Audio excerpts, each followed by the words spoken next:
What's up, late night basketball fans? We got the goodies NBA Cup style for you right here. Rick Kamla, FSWA Hall of Famer, Steve Alexander, a.k.a. Dr. A. We are Fantasy NBA today. Ethos After Dark. A bit of a light night in the Cup tonight. With 6 or 7 games, we're going to break them all down. We'll get into some must-add players. Brooklyn and Charlotte, that spicy ball game brought us some interesting waiver wire stuff to talk about. And can't wait to get into the Magic Man with Dr. A here in just a minute. I want you to get your questions in, all right? On Discord and wherever you're taking us in here, get your questions. We invite them, and we will be answering them later on in the show. We got you. We're helping you win a championship, and we're all in this together. So want to tell you about our sponsor before we get into this, man, because they're Bet Online, and they're the world's most trusted betting platform, your number one source for online betting. From the earliest odds to in-game live betting, BetOnline provides you with all the action and the ability to watch games as they happen. They have the largest collection and selection of odds on everything from football, pro and college, NBA, college basketball, NHL, UFC, MMA. They had political props for the election. They've got all kinds of exotics for you. Head to BetOnline today to get in on the action with America's most trusted site for online wagering. BetOnline, the game starts here. Our show begins with the Magic Man of the night, and I hand the driver to Dr. A. He is at the tee right now. The Titleist is on the tee. Who's your Magic Man of the night, bro? There were lots of guys we had to pick from tonight, and there were several surprising games. I thought about Santi Aldama, thought about Cam Johnson, Jalen Williams had a monster line. But I'm going to go with Russell Westbrook. Denver Nuggets march into Memphis. Jokic is still not playing with the Nuggets. And Westbrook comes off the bench, hits 5 of 12 shots and a triple for 12 points, 10 boards, 14 assists, 2 steals, and a block. Triple-doubles aren't that big of a deal anymore, but I think the reason Denver won this game 122-110 was because of what Russell Westbrook did off the bench. I love the take, Doc. I do. Russ is my guy. He's one of my personal favorites. I love that you began there. He is a historic Magic Man. Doc, I mean, he was probably Magic Man back in the day when we were doing the fantasy show, man, on NBA TV. And all these years later, bro, he's in his mid-30s. It is November 20th, 2024, and he's still garnering Magic Man attention. It's incredible, man. It's absolutely incredible. Without Jokic in there, and obviously you're without Aaron Gordon, so it was nice to see Russ spike up and have a huge game. And again, I think of the critics earlier in the year. Some scout talked to some reporter who put it out, he doesn't even belong in the NBA and all this kind of stuff. Anthony Davis just took a shot to the store in a collision with John Collins. And like we always say, I don't want any dude getting hit in the nuts, all right? But, we don't want knee to knee. We don't want, hard knee to the thigh because, Doc, you get hit in the store, it hurts all get out for 10 minutes, man. And then you kind of keep it moving, man. It usually doesn't turn into an injury. So we'll see what happens here with it. He's smiling now. So see what I'm saying? He's already got his breath back and I'm feeling better. All right, Doc, my Magic Man of the night. And the Lakers are up 14 on Utah, 4:45 to go in the third. They're in control, but they're not in the winner's circle yet. My Magic Man tonight, Doc, is Jason Tatum of the Boston Celtics. Jason Tatum went 33, 12, and 7. That's a Magic Johnson stat line. He had 2 steals tonight. He had 6 3-balls tonight. I'm not sure, Doc, that we are honoring Jason Tatum's season enough. In the preseason, I will own this. We take credit where, we should get it. And, if we were wrong, we point that out as well. We didn't tell you not to draft Jason Tatum, okay? We just said he's a boring first-round pick because there might be a little upside without Porzingis, but you're probably not going to get a huge bang and a huge pop from Jason Tatum, right? He's going to be just really rock solid. He's going to be first-round value, but would you rather have Trae Young Anthony Edwards, Halliburton, guys like that. Most would have said yes. Okay. Well, Jason Tatum is, Doc, this is not a boring stat line. Okay. Jason Tatum right now, I believe he's fifth on Basketball Monster. It's fifth or sixth. Here's the stat line: 38, 6, 1.4 steals, 4.3 threes. There is nothing boring, okay, or unsexy about that stat line, Doc. That's one of the sexiest stat lines in the game. He's a core MVP candidate this year. Might actually win the award. And so I wanted to shout out Jason Tatum, dude, and everybody that took him, 7, 8, 9. You all are reaping the benefits right now, man. Yeah, he's been great. And y'all know I'm not really a Tatum guy. His vibes don't vibe with me. But awesome stat line, great numbers this year. And yeah, I didn't draft him. I was drafting, who was I taking? I was taking Anthony Davis. I was taking Anthony Edwards. I was taking Trey, all the guys you mentioned. I was kind of staying away from Tatum. But Anthony Davis to the locker room, by the way. He was smiling, but it was more of a grimace. And well, he just grabbed his you-know-what as he was walking through the tunnel. I'm telling you, he got what do we got here? He's kind of in a break zone. They got that, I don't know, maybe he's, honestly, Doc, I don't even want to speculate here. I don't know what's going on. What I feel, though, is that this is not going to be some kind of Anthony. We're not going to get a Shams bomb about this. This will be Mike Trudell on the Laker broadcast. Anthony Davis has been cleared to come back into the game, and he's back in the game. I think they rang his bell. And again, we talk about it all the time. That's usually a buzzkill that is temporary, and the guys can get back into the game. So the Lakers are up 12 right now, and we want you, okay, listen up, to join Discord and drop your questions in there. We're going to take them at the end of the show, and we're going to answer as many of them as we can. And as a matter of fact, we're probably going to answer all of them, okay? We stay up late with you guys, and we want to, take care of all of you. If you're listening to this episode on the podcast feed, you can find our Discord link in the description. If you're tuning in live, the link is in the live chat comments, okay? So please help us out with that. Subscribing really helps us out. Let's get into recapping tonight, Doc, here. Fantasy NBA today, Ethos After Dark, Rick Kamla, Steve Alexander. Cleveland at Boston, game of the night, won by the Celtics, and the streak for Cleveland is over. 15-0. It is the second longest streak of wins to begin a season in NBA history, behind only the 24-0, and then eventually 73-9.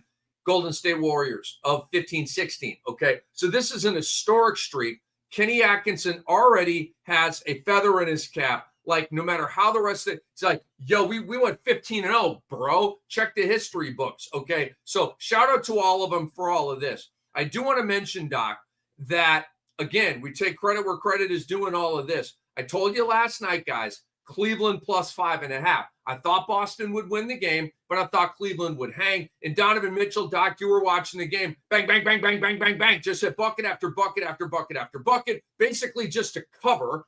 I never really felt like they were going to get over the hump and actually take the lead or whatever. But bucket, bucket, bucket, bucket, you cover, okay? I'm like 5-1 against the spread this year, Doc, and we just vibe out a game here and a game there. I'm not giving you ATS deliveries even necessarily every show. All right, but 5-1 on the season so far. So when I'm vibing on an ATS, it's been pretty true so far. So Doc, dig into the box score here a little bit. I got more to say, but I want to get you cranked up here. What kind of jumps at your face from that box score?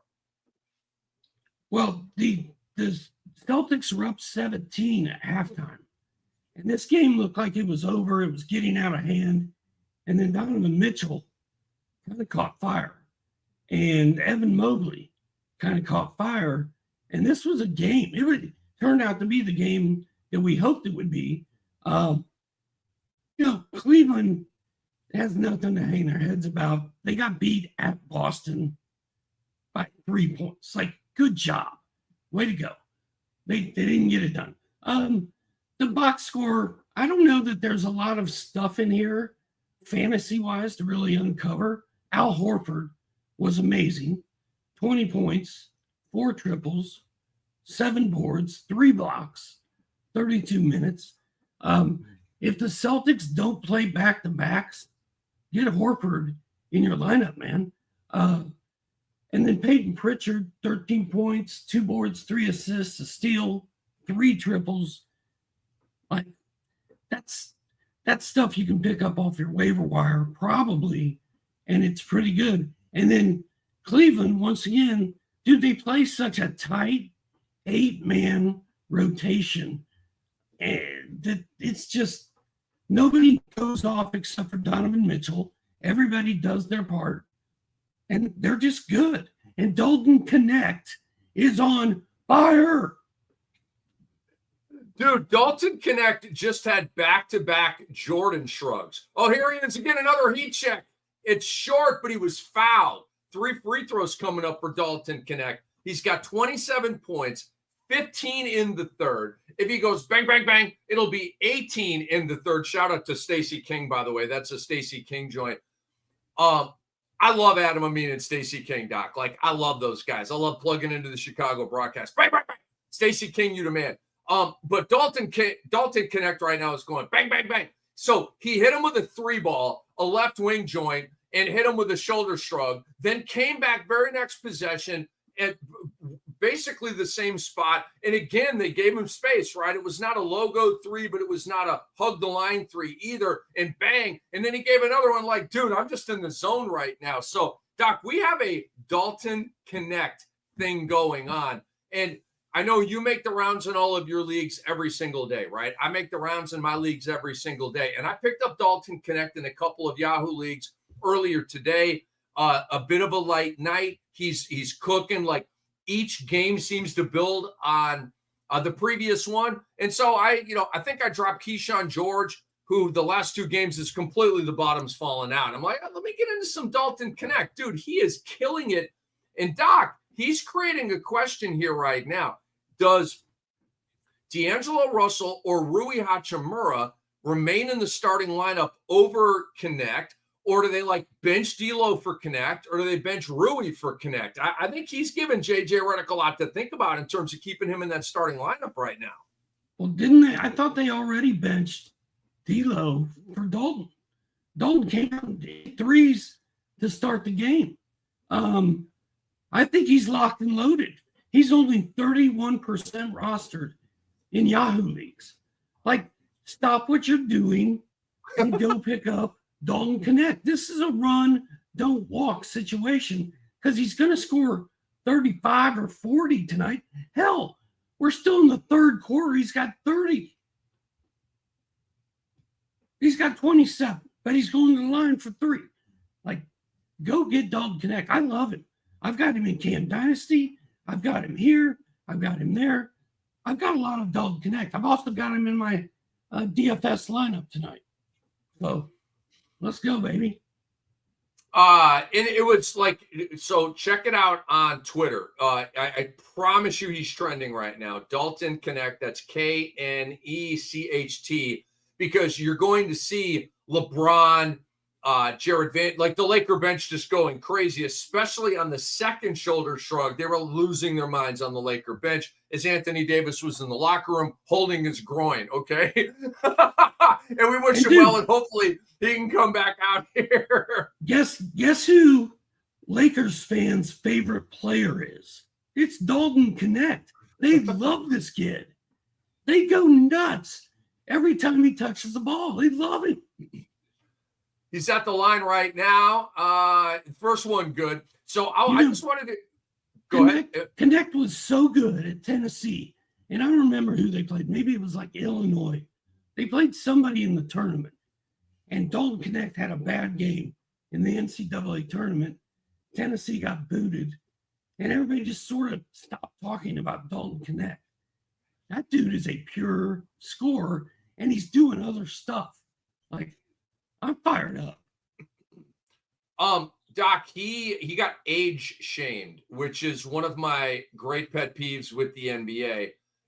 He hit all 3 free throws. He has 30 points, 18 in the third, 19-point lead for LAL.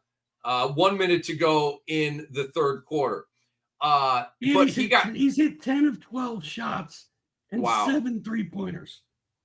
Wow. He is, in fact, in the zone. He got age shame, Doc. I want to say he was 23.7 years old coming out. And you know that these GMs, they want young, groomable, upside, potential. And I love what the Lakers did. They drafted a ready-made NBA player. Like Buddy Hield coming out of Oklahoma after 4 years. Jalen Brunson, I think it was 3 years at Nova, right? But a seasoned guy, completely ready to kick ass and take names. There's a bunch of guys like that. I like the older guys that have played in college basketball for several years, Doc. Tell them what just happened, Doc. Don't connect. He's going nuts. He's got 33, 21 in the third. Anthony Davis is back on the bench. He's celebrating the Dalton Connect 3. He's going to be back in the game in a minute. Man, this is just fun. It's fun. A party. It's a party at, I almost said Staples Center, and shot block by the Lakers. Oh, come on. Get up here, 2-1. He's not going to get a shot up. It's the end of the quarter. But Dalton Connect, man, like a difference maker for these Lakers. Doc, they needed shooting, okay? Think about it. Like, D'Lo had a great shooting season last year. Reeves did not have a great shooting season last year. Now Russell this year's having an off year. Reeves has taken a spike up with the shooting. Rui's not really a three-point guy. He's a mid-range guy. Like, they need a Duncan Robinson, J.J. Redick,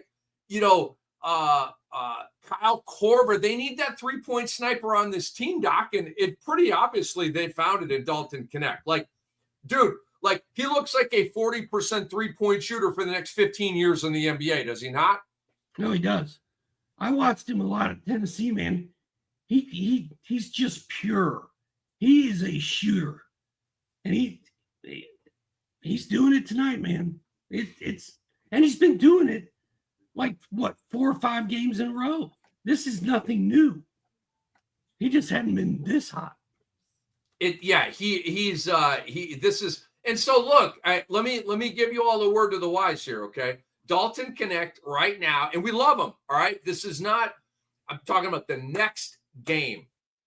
Doc, look, don't tell me, but just look this up for me, okay? Who do the Lakers have next? All right, and let me make this point. Because, again, I don't know who they're playing here. But you know, Doc, that I'm huge. Maybe I coined it. I don't know. But the career year theory with especially football players. Raheem Mostert last year to this year, it's just obvious he was going to fall off the table, and he did. All right, career year theory. You fade guys coming off a 2,000-yard rusher in the NFL. Fade him every single time coming off of that. You will not lose that bet.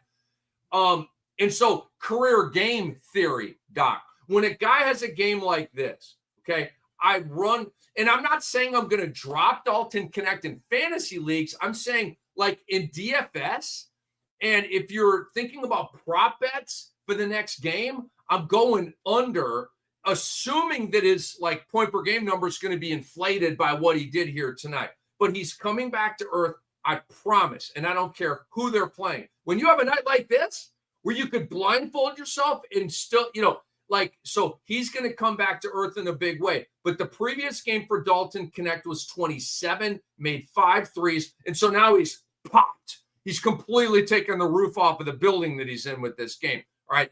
Then he's not going to score 41 in the next game. Is he? I don't think he is. I'm betting against that. So that's just one of my major premises. It's virtually undefeated. And if you don't want to take that and monetize it, at least don't go over on Connect props, right? Maybe he's just to stay away for you, but either fade or stay away guys coming off of a night like this. They play Orlando and Denver. Well, there you go. 2 games. And guess what? That's another reason, because Orlando's a great defensive team. That's another reason to fade them. And they're not Utah. Utah sucks. Totally, dude. Totally. I love it. Bang! There's another one. See what I mean? He might have 41 tonight, Doc. Dude, the crowd is going nuts. Wow. He's got 36. 9 bombs. They're up 25.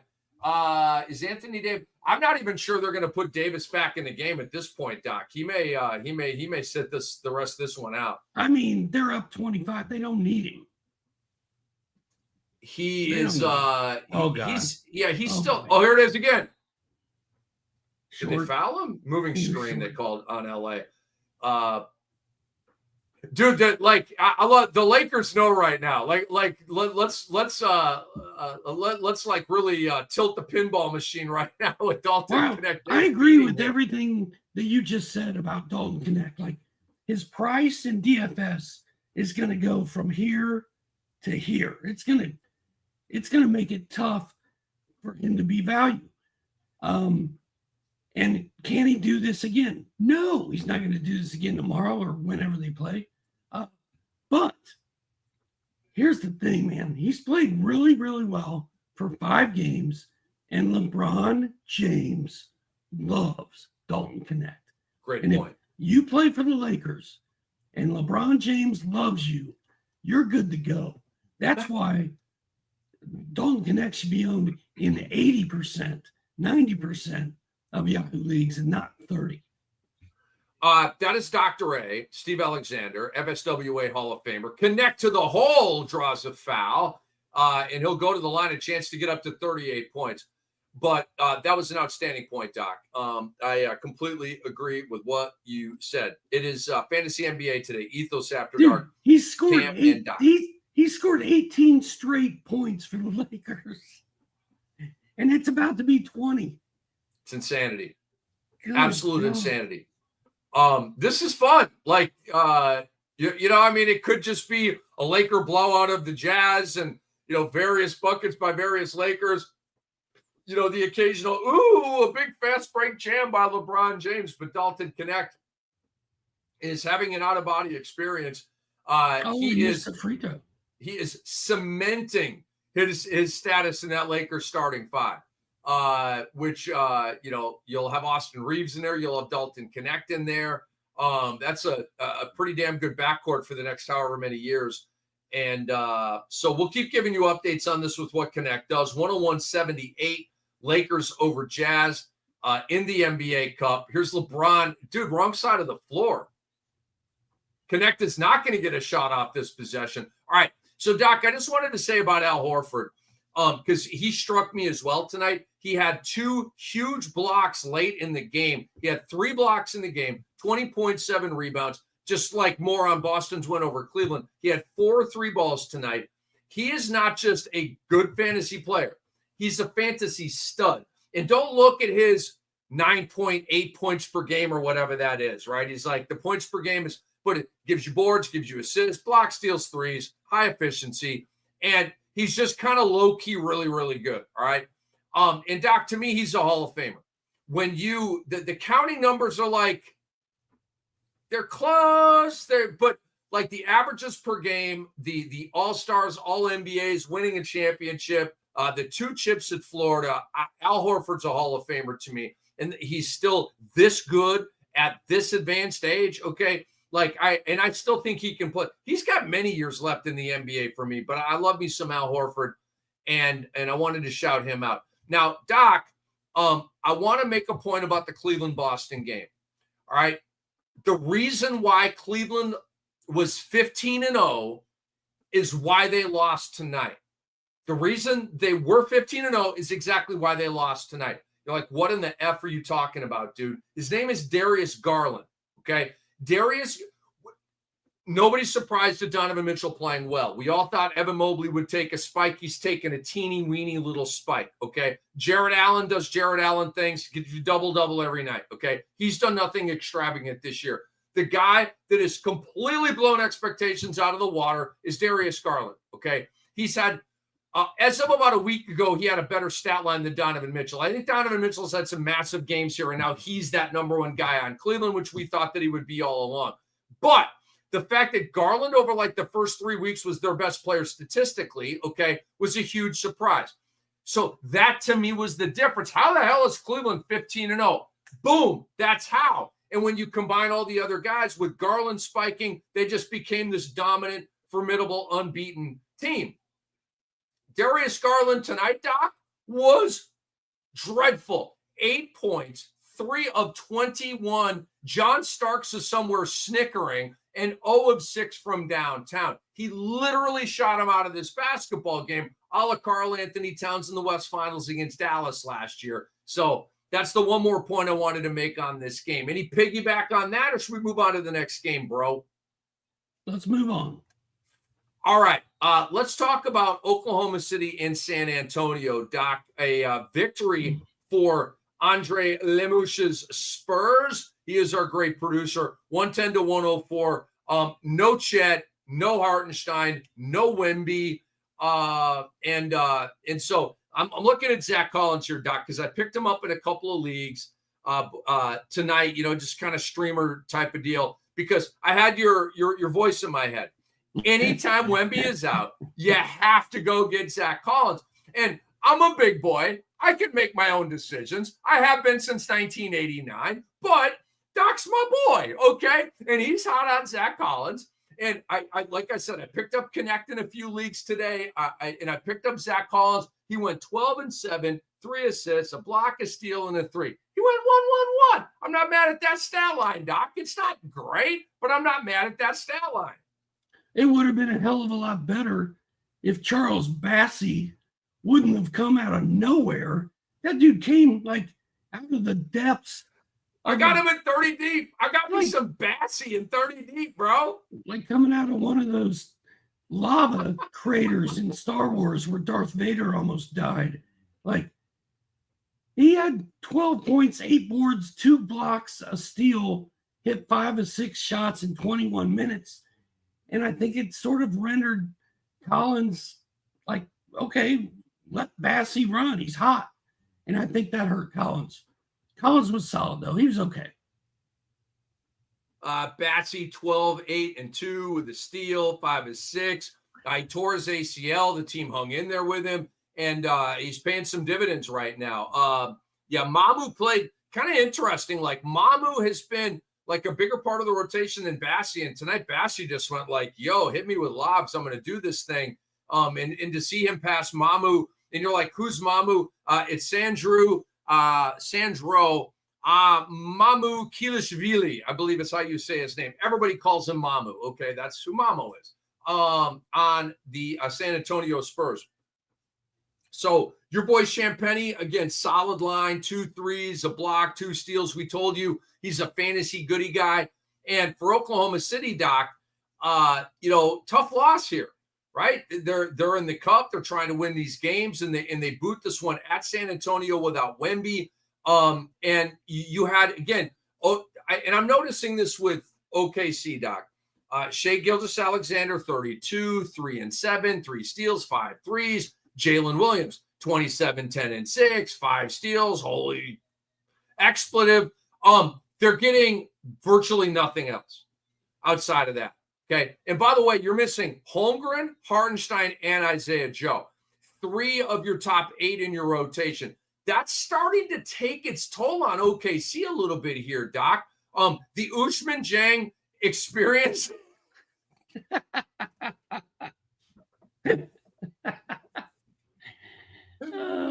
Mark Darno did not like Usman Jang. He played 3 minutes tonight. Dude, Usman Jang is the new bull. Okay? He's long. He's talented. When he gets minutes, he puts up digits, and his coaches friggin' hate him. Usman Jang is the new bull, Doc. He is. Send him back to waivers. I'm over Usman Jang. You know what? The old guys taught the kids a lesson tonight. Now, first of all, your point with Oklahoma City, Lou Dort is their third option right now. He had 2 out of 12 shots. And I don't know what Oklahoma City was doing, but they just didn't look like themselves. It took Shai a while to get going. It sort of took Jalen a little bit to get going. And nobody else, to your point, ever got going. Like, nobody did anything. They need Lou Dort to do stuff. But the reason San Antonio won this game, in my opinion, is Chris Paul, who had 14 points and 11 assists and 4 3-pointers. was shooting it lights out from downtown. He was finding a wide open Harrison Barnes, who somehow had 20 points and 8 boards and 3 triples.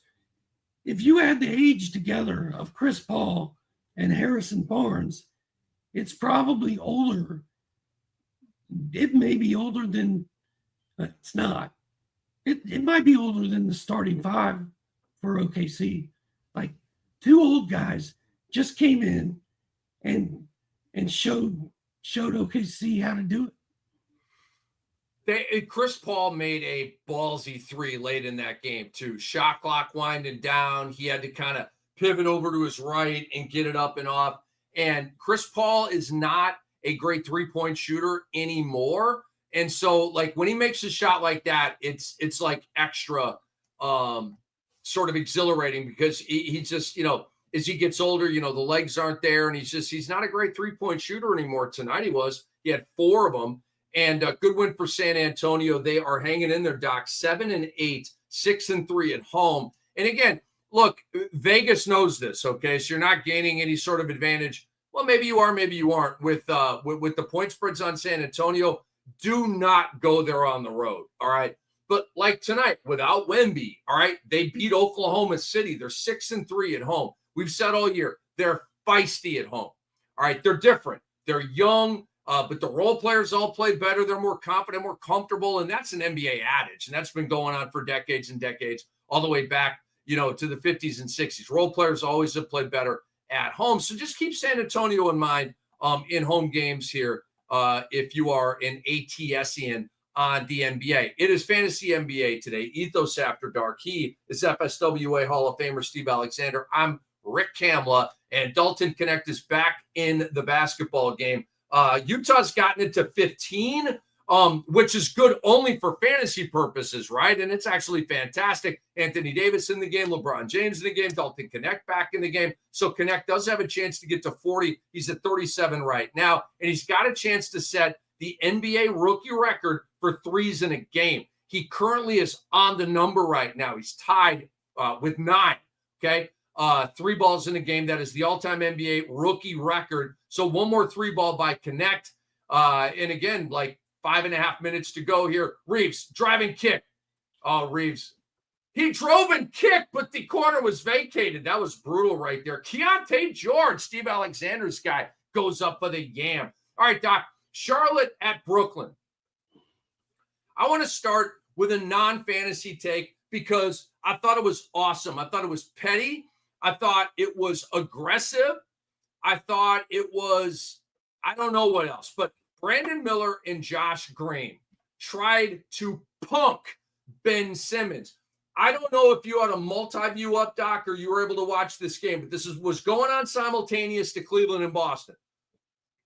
And Brandon Miller, Ben Simmons scored a bucket and then was coming back up the court after scoring the bucket, and Brandon Miller sideswiped him, clearly getting his body in Ben Simmons' way to send some kind of a message, like, I think you're a punk, I think you suck, whatever he's trying to do there, okay? Like 3 seconds later, Ben Simmons has the ball, and so Josh Green was coming over, or was Josh Green coming over to set a screen? I can't really remember the play. But anyway, Josh Green is like coming up to Ben Simmons and like getting ready to like create some contact. And Ben Simmons sensed it and kind of like banged into him and pushed him off a little bit, right? But it was clear that these guys were trying to punk Ben Simmons for whatever reason. So I thought that was really cool, Doc. I don't know if you saw that. It probably went viral on Twitter, but Ben Simmons is a disrespected dude. And think about this, dude. Josh Green's on the Australian national team. So if Josh Green had something, in for Ben Simmons, you know what it probably is? The fact that he never played for the national team because he's scared and whatever, right? I've always been mad as hell at Ben Simmons for never playing for the Australian national team. Dude, how nice would they be with Patty freaking Mills and Ben Simmons and Joe Ingles and Josh Green and all of these studs, man? Josh Giddey. Yeah. I mean, they should be really, really good. Hey, remember that question we got the other night about Josh Green? And you're like, No, man. 3 points, 4 boards, 1 assist, 0 steals, 0 blocks, 1 of 4 shooting, 26 minutes. No, just no. I kind of wish I would have seen the Ben Simmons incident, but I did not. I was fired up that Miles Bridges hit 5 3-pointers and scored 21 points. The rest of his line was kind of garbage. Brandon Miller, 11 of 17, 5 triples, 29 points. The rest of his line was solid. And Grant Williams, pretty good. Grant Williams has been low-key very solid since they had no big men. That's the homie, bro. Yeah. That's the homie. You know, I love some Grant Williams, man. We told y'all to go pick him up. I don't know, what was it, Doc, 2 weeks ago, right? He's now the center for Charlotte. They're going ultra small with their lineup. I don't have it in front of me, Doc, because I've talked about Grant a lot. I want to bring, constantly bring new stuff to the table here. He had like 3 blocks and 3 threes or something tonight. I don't know what it was, but he had 17 points, and he's a goody guy, man. He's not a great goody guy. Never said he's a great goody guy. He's a good goody guy. He's just solid, man. He should not be on waivers right now. Go get Grant Williams if he's out there. Cam Johnson has been very good.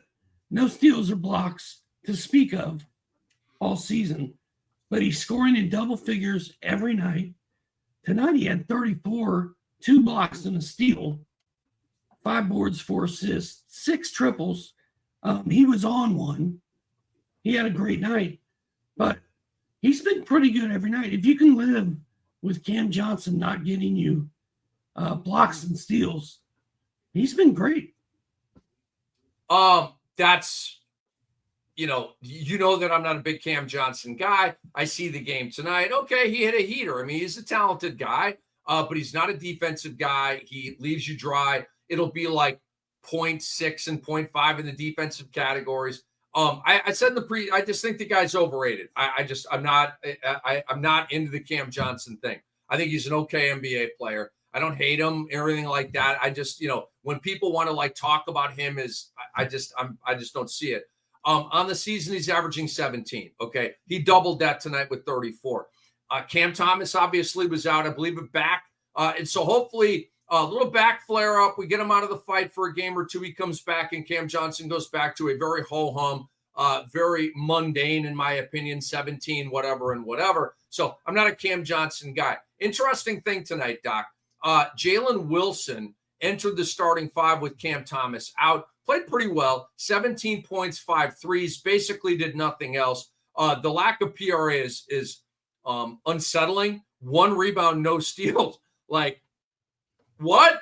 Are you the forward reincarnation of Allen Houston? You remember Allen Houston's line, Doc? It'd be 23 points, 1 rebound, 2 assists, no steals, and 5 threes, right? That was Allen Houston. Sharpshooter, elegant player, but not a good fantasy player. I never had Allen Houston, dude. Not enough goodies, all right? So just keep your eye on Jalen Wilson, all right? And I'm going to write him down here, Doc. I do think that I'm not smelling and sensing a long-term absence here from Cam Thomas, but it's a back and you never freaking know, okay? So did Jalen Wilson catch your attention at all here tonight? I was trying like a psychopath to get him into I was trying to work my FanDuel lineup like 1 minute before tip. Yeah, and I just, by the time I got it all worked out to get Jalen in there, because he was starting. And I'm like, if he's going to start for the freaking Nets, he's probably going to score 15 points. And he's, salary's nothing. And it would have worked out, but I just couldn't get it done in time. Yeah, I've got my eye on him, but I'm with you. I don't think Cam is going to miss very much time. Just wanted to bring it up. He's on the radar, monitor the situation. One more guy, Doc, Trey Mann. And we talked about Trey Mann. When Brandon Miller was out, giddy up. Okay, Trey Mann was a stud, 18 a game with goodies. Well, guess what? Tonight was very encouraging, Doc, because LaMelo Ball was there, Miles Bridges was there, Brandon Miller was there, and Trey Mann still had a game. He went 19, 3, and 6 with 4 3 balls. And we're Trey Mann fans over here. But with those three guys back, okay, like, was this an anomaly game that he can't support and sustain, or where are you at with Trey Mann?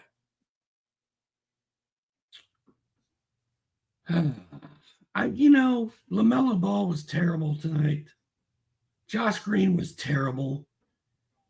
I think Josh Green's going to be terrible on most nights. Me too. And I think that means that there's plenty of minutes for Trey Mann on this team. And I also got an alert on my phone from ESPN.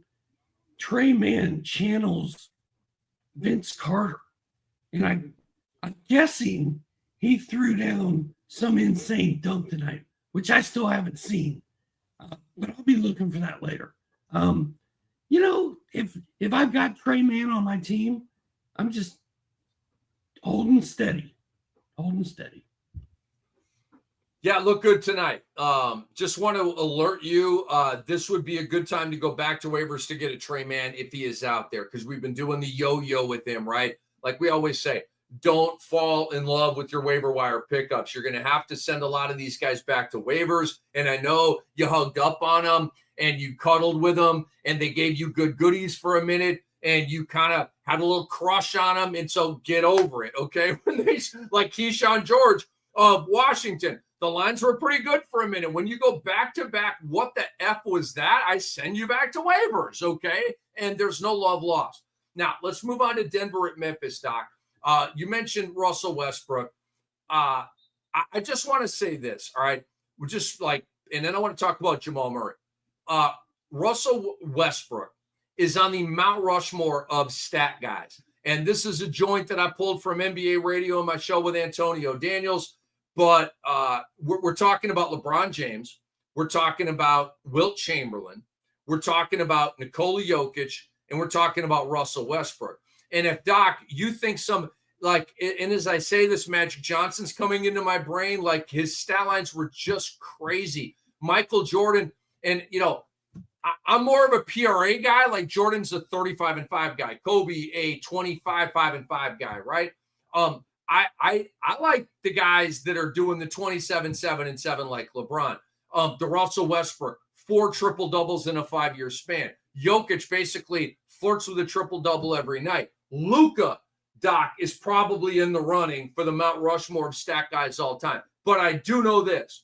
Russell Westbrook is on the Mount Rushmore of stat guys, okay? There's some guys on the fringe that are debatable. Russell Westbrook is not debatable in that case. Yeah, I mean, he's the triple-double king, right? Like, remember for now, I think Jokic is going to get that title 5, 6, 7 years from now. But yeah, go ahead.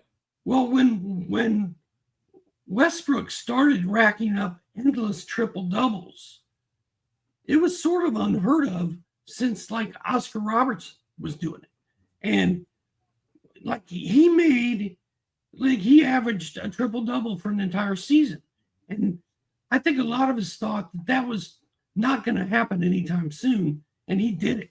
And he just kept racking up triple doubles to the point where he sort of ruined triple doubles because people are like, it's not that hard to get a triple double anymore. So yeah, I mean, he's the PRA, one of the OGs of PRA, and he played great tonight. They needed him. It's been 3 games for Jokic's kid. I'm ready for the Jokic to come back and play. I bet you Michael Malone's ready for Jokic to come back and play. I'll be honest. This is just my opinion. It's time to leave the family and come back and play. Okay. A lot of guys, they take paternity leave, Doc, and they miss 1 game.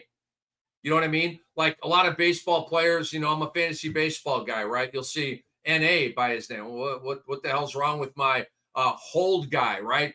He's on paternity. And usually they miss 1 game and they're back on the hill. I don't know, like 3 games. Let's go. It also depends on the health of the kid and all that and the mom.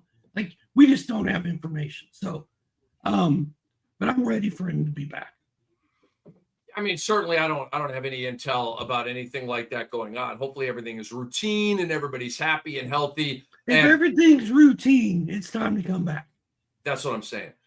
We know that Jokic, Doc, like he loves this game with the orange ball in the United States of America, but he also loves hanging with family and his stable and his horses. His like horse, yeah. I'm just saying, like he's good. How like much does he really love the game? I still can't tell. I think we need Jokic more than he needs us. I would agree with that. You know what I'm saying? You know what I'm saying? He's an interesting dude, man. We love the Joker. All right, Jamal Murray, Doc, best game of the year. This is his best game of the year. Okay, Jamal Murray has been really 17 points, blah blah blah blah blah blah blah blah. Like, bro, he's such a cruise control player, Doc. Right? He's he's a flip the switch player, Doc. He is. Antonio Daniels always just tell me, Cam, I don't believe in flipping the switch, right? And I told him, I hear that, but there are guys that do it. Jimmy Butler is a flip the switch guy, Doc. Jamal Murray is a flip the switch guy. He doesn't bring it every night. He'll be out there doing things, playing basketball, getting decent stats. But like tonight was a night. He had 27, 4, and 6, 2 blocks, 3 steals, 3 balls. Ladies and gentlemen, go to Jamal Murray on basketballreference.com and scroll down, and you will see all the playoff series that he has been to. Go to 2023 when they won the championship, okay? And just look at his stat lines per series and look at the Lakers series in the West Finals and look at what he did against Miami in the NBA Finals. And you're going to be like, oh, my God. Jamal Murray could have won Finals MVP, okay? This is a flip-the-switch player, Doc. And if he left the switch on, we're talking about a Hall of Fame guy.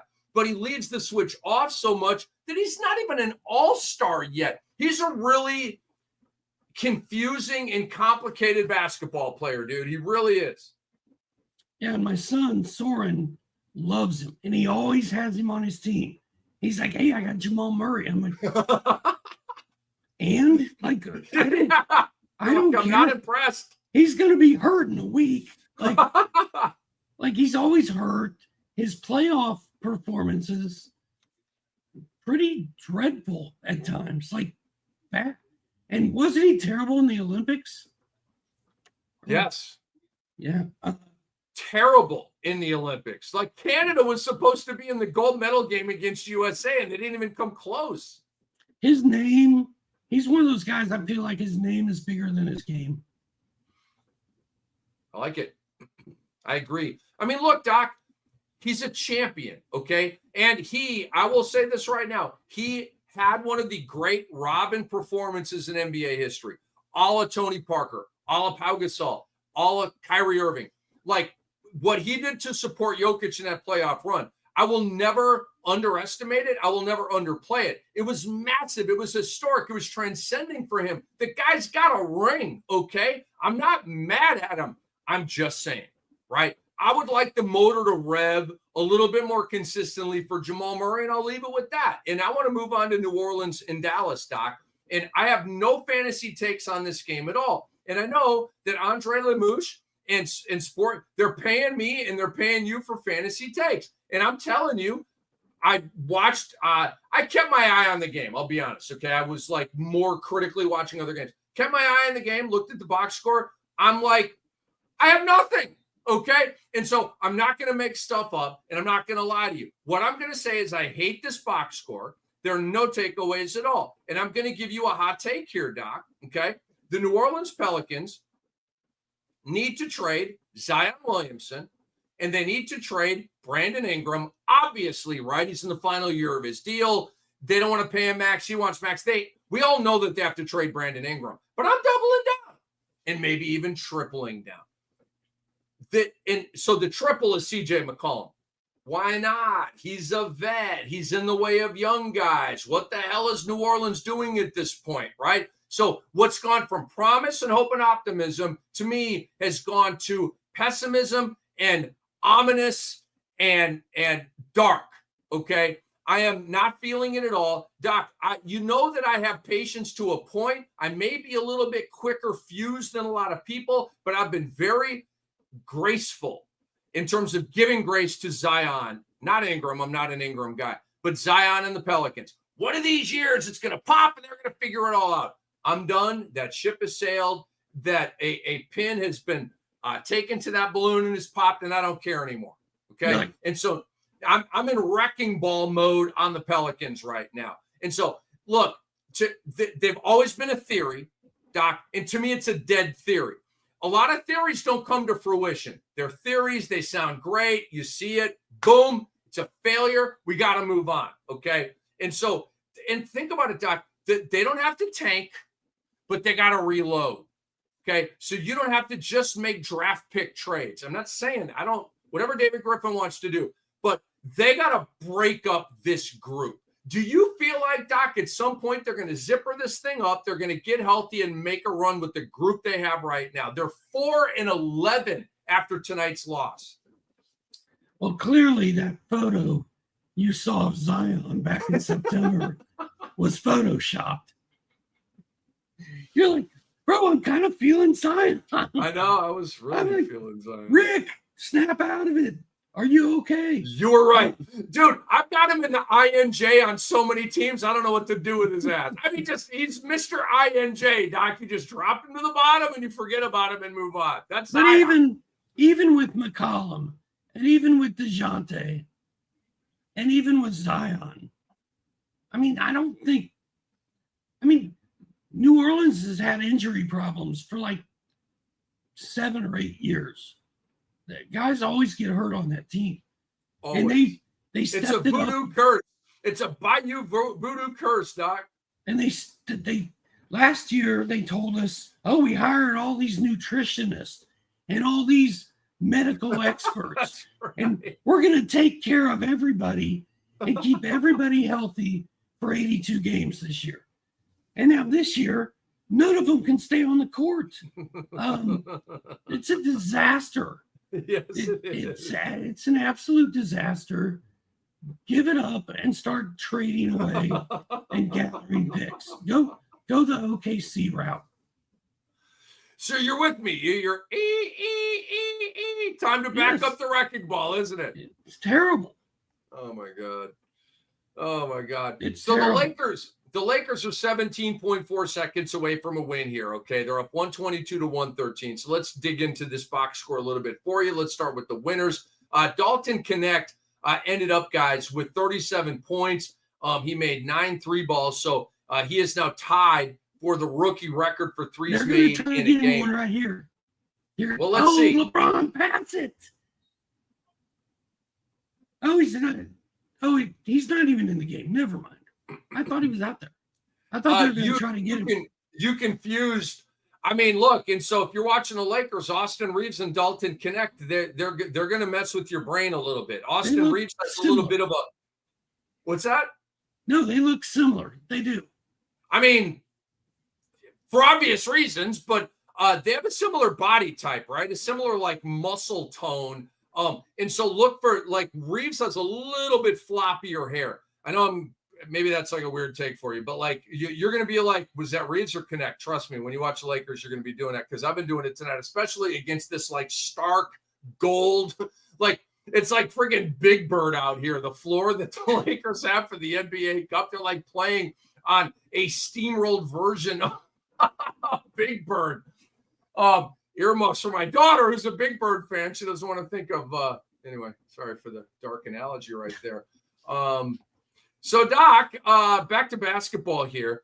So we talked about Dalton Connect a lot, right? 37 points, 9 3 balls. LeBron, fantastic, 26 and 12. Anthony Davis took a shot to the store, went to the locker room. Laker fans were upset. Lakers, by the way, 2-0 in Group B. OKC, San Antonio, Phoenix 1-1. Utah now 0-2, not surprisingly, in their group. The Lakers, obviously, the reigning NBA Cup champions, and so far so good. They've got a couple of wins here. But Doc, we told again, it's tried and true. it's a 99 out of 100. When your player gets hit to the store, feel bad for him, empathize with him, but know that he's coming back into the game. So when we see Anthony Davis go down in a heap, especially after like a collision with John Collins, that honestly, Doc, like when I first saw it, I was like, is that knee to knee? And then you see the guy start grabbing his groin and you're like relieved, like, okay, he's just crapping the store. And so anyway, but he had a fantastic line, 26, 14, and 6. Had a couple of steals. And Anthony Davis remains, Doc. Let's see here. Let's refresh Basketball Monster. He's been number 2. Anthony Davis right now is number 3. It's Jokic, Wemby, and Anthony Davis for best overall stat line in fantasy basketball. Yeah, Anthony Davis is a stud. That's why I took him. I feel like he wants to play through injuries. I feel like he wants to be out there.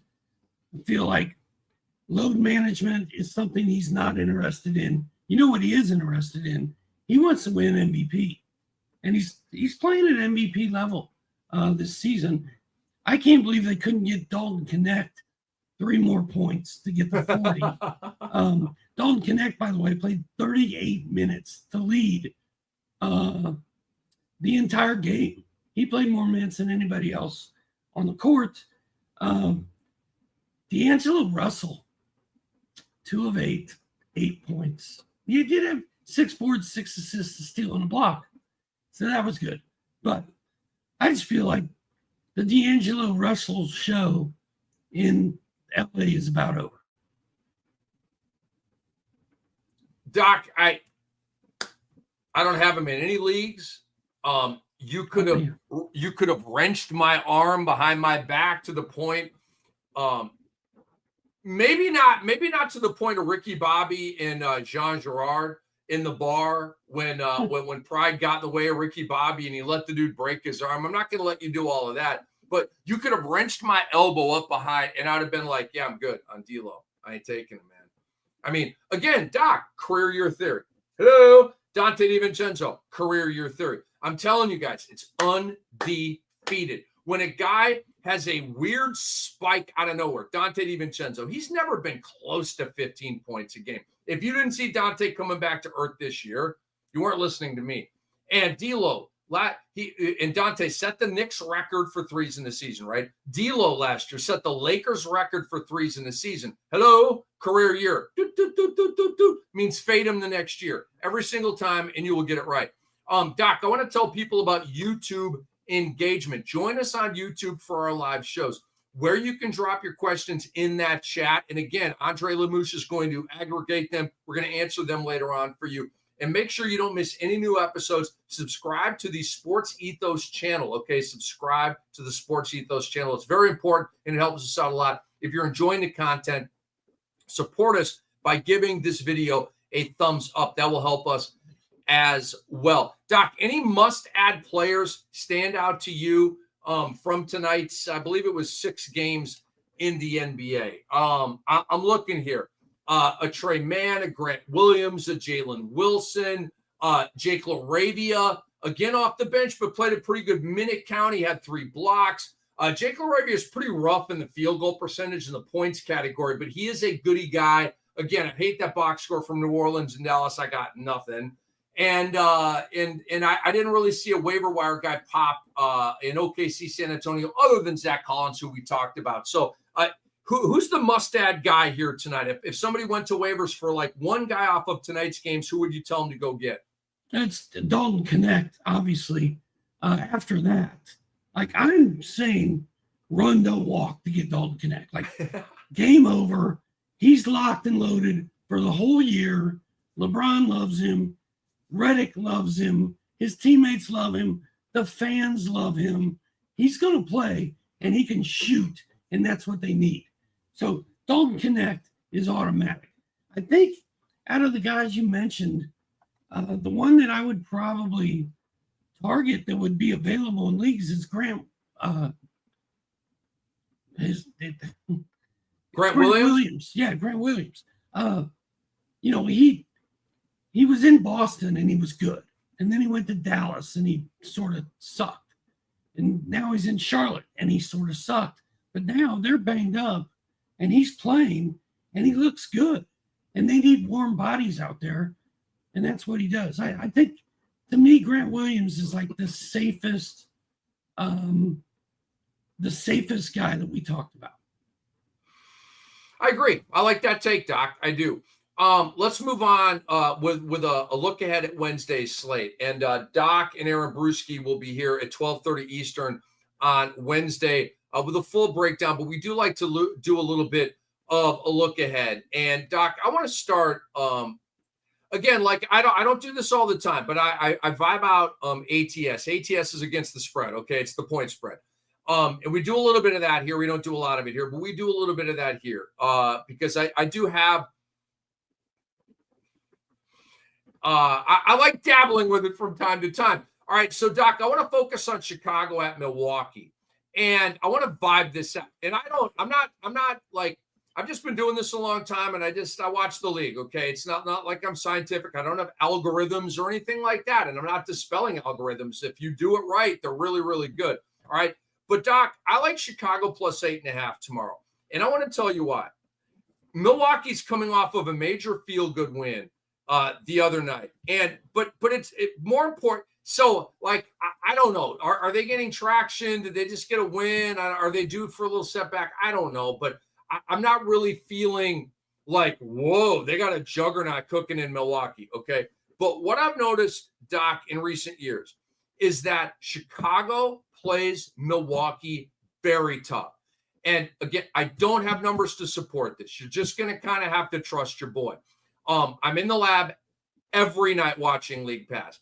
And it just seems like every time Chicago plays Milwaukee, it's going to overtime. It's a tight game. It's coming down, defense, boom, boom. And it's just like that every single time. They're close in proximity. They're not afraid of one another. They're in the same division. And it just leads to some really good clashes. And you have Zach LaVine in there. You have Kobe White in there. You have Nick Vucevic in there giving you first-round value right now.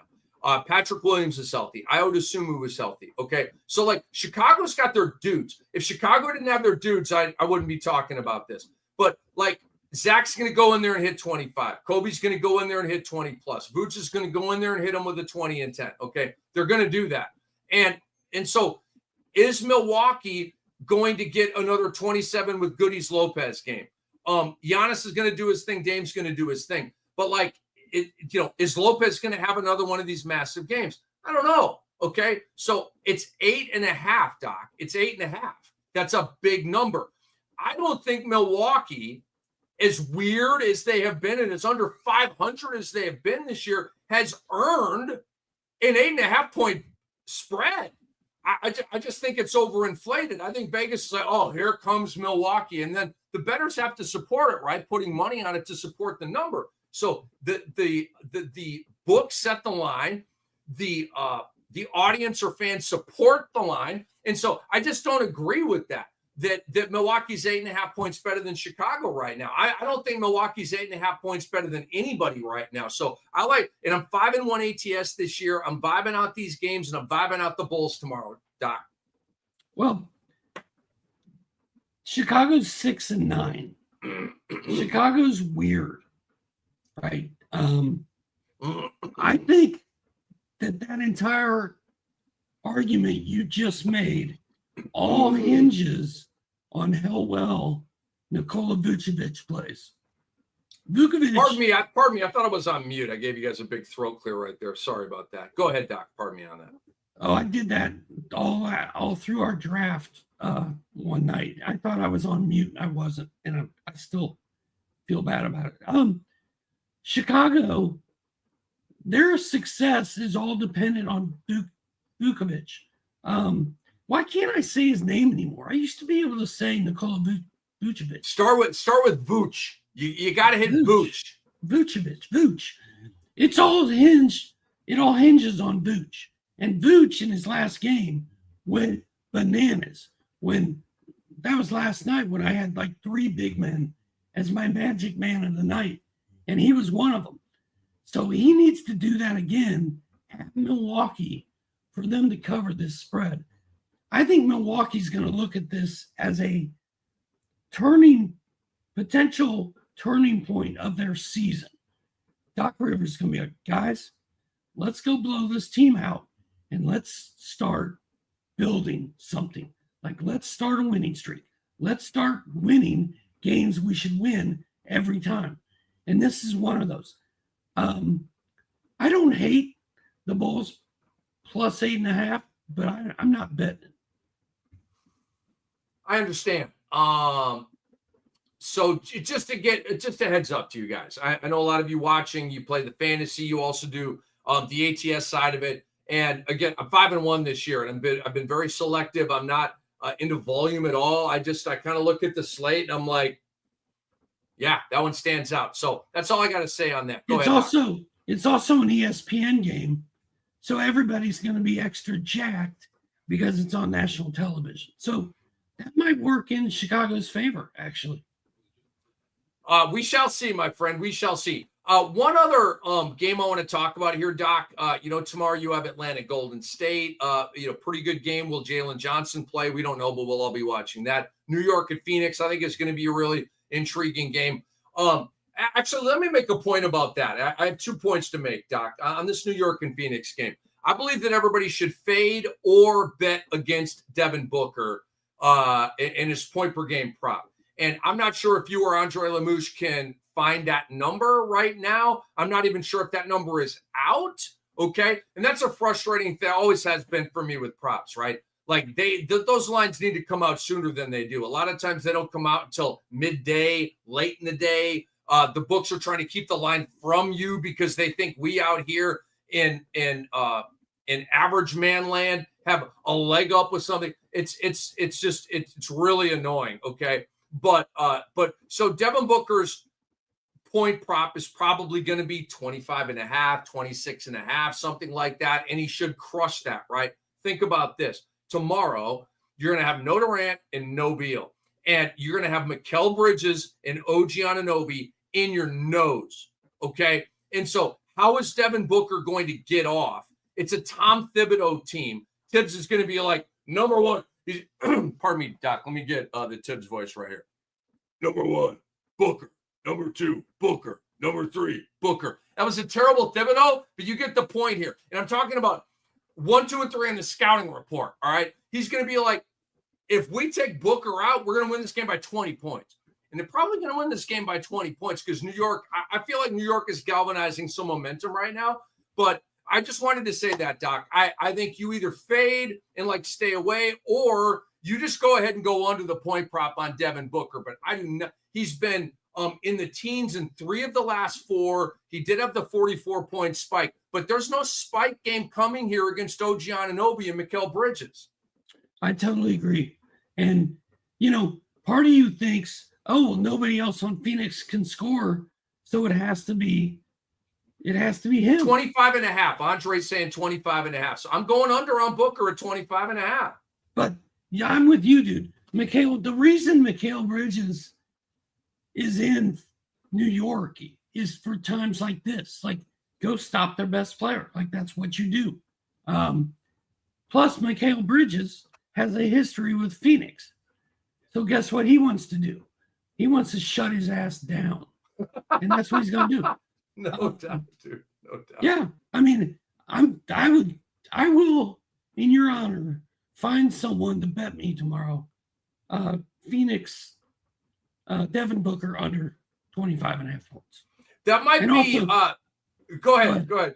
No, you go. So I'm about to, so we can bet down here in Florida, Doc, but you got to go through the Hard Rock Casino. Okay. So tomorrow might be the day where I get my Hard Rock Casino app and account going. And I may go ahead and go under on Devin Booker at 25.5.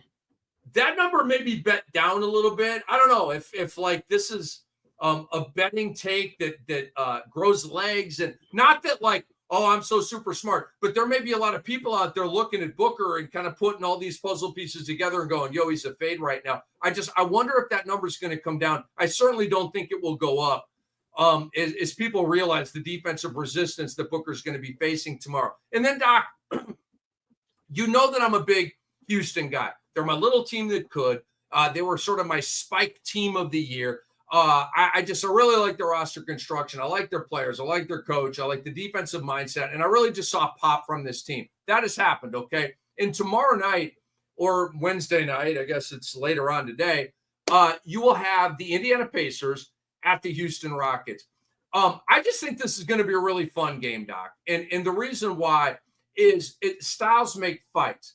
And you have Indiana, who tries to play at the fastest pace in the entire NBA. They're an extremely talented and at times dominant offensive team. Now they are missing guys, so maybe that's not quite the case tomorrow. Then you have Houston, okay? They're trying to stop you. They prioritize getting stops. They like to get out and run as well, but like their whole thing is defense. We got to get stops. We got to get stops. We got to get stops. And Indiana's thing is number one, we got to run. So it's going to be fun to watch this defense versus the run, and see how this thing plays out, and see if Halliburton can finally have a damn good game, Doc. I like it. My only take early for tomorrow is Steph Curry is playing against Trae Young and the Atlanta Hawks. And I was in the arena last year when Luka came to Atlanta and lit the Hawks up for 74. Oh, you were there for the 70 last year? That's awesome. Soren and I were there. Curry is going to try to put 50 on Trae tomorrow. I wouldn't be surprised if he does it.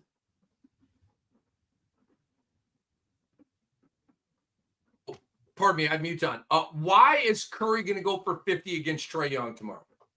Trae don't play D. He doesn't play defense. Okay, so it's not a personal thing. You don't think Steph is out like, yo, I got to drill this guy. You just think it's the fact that Trae Young is a defense optional player. I would like to know the percentage of games where players scored 40 or more points. I would like the breakdown of who's given up the most of those in the last 3 years. My guess is the Hawks are going to be number one. Like they just give it up. Like these opposing guards come in there and they're like, Trae ain't going to guard me. Plus, I don't like Trae. People don't like Trae. I'm going to bust Trae tonight. And I think that's what Curry's going to try to do. I love it. Doc, tell the people anything you want to promote here, articles, your podcast with Brew tomorrow before we say goodbye to the people. Depending on what time Aaron Brewski actually shows up, we may be on the air at 12:30 p.m. Eastern time. We may be on at 12:45. I don't really care. I'm ready to roll. Brew works stuff out. He's the host. He has more responsibility. It takes longer to prepare. I get it. I'm not mad at it. But we'll be here tomorrow afternoon. Instead of just going over like 3 games and 1 player each, Brewski and I are going to break down the whole thing. So Brewski is a GOAT in a couple of realms. And that other realm, sometimes is there in terms of his profession and his career. Okay. We shout out Aaron Brewski. He's our boy. All right. So what we're going to do here is, and we'll see you Wednesday night at midnight, Thursday night at midnight, Eastern time. Okay. We're not done. Again, Monday, Tuesday, Wednesday, Thursday, me, Doc, Fantasy NBA today, Ethos After Dark at midnight. That's what we do. Late night fantasy goodies. Like, get used to it. Keep telling your friends about it. Keep telling your neighbors at the water cooler at work. Yo, man, you into basketball? Yeah, I love basketball. You got to watch this late night podcast. They wrap up tonight. You play fantasy basketball? F yeah, bro. I'm in 5 leagues. Instant friend. Tell them to watch the show, okay? At Rick Kamla Sports, at Dr. Ray on Twitter. Doc, help me out. It's at Ethos Fantasy Basketball, I believe. At Sports Ethos, I know, is that Twitter handle, and I'm pretty sure. Also, guys, watching us on YouTube is cool, but the way we can do this and keep it going is we need you all to watch us and listen to the actual podcast or subscribe to it, dive into it, help us out so we can keep doing this, because Cam and I want to keep doing this. Like, this is our livelihood. We want to do this. Check out the podcast itself. As far as the Twitter handle, It's Ethos Fantasy At NBA. Ethos Fantasy NBA. At Ethos Fantasy NBA. So give us a follow out there. Again, at Rick Kamla Sports, at Dr. A. And so what we're going to do now is we're going to come back in just a little bit and we're going to answer some of your questions, okay? But we really appreciate all your eyes, all your ears, all of your interaction with us, and we're going to answer your questions in a minute. For Dr. A, for Andre Lemouche, for all of us here, I am Rick Kamla. Thank you for watching the Fantasy NBA today. Ethos After Dark. We'll see you Wednesday night at midnight.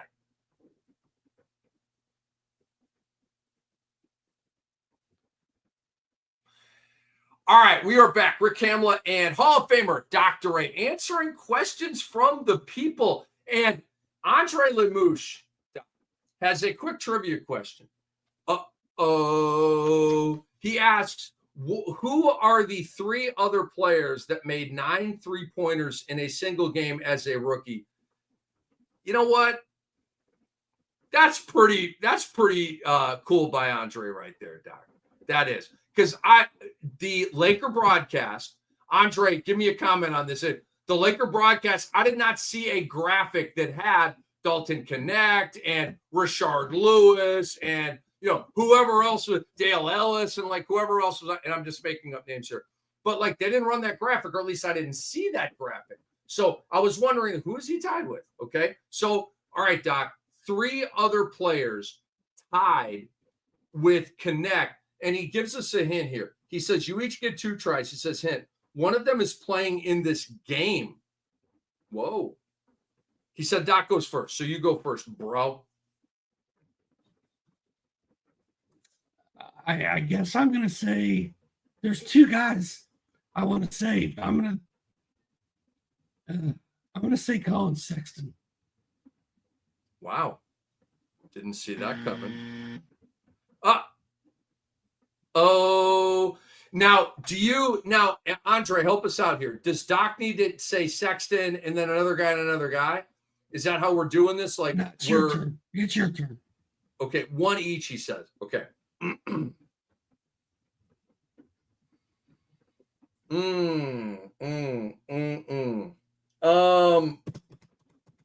Let's see here. 3 balls. Rookie.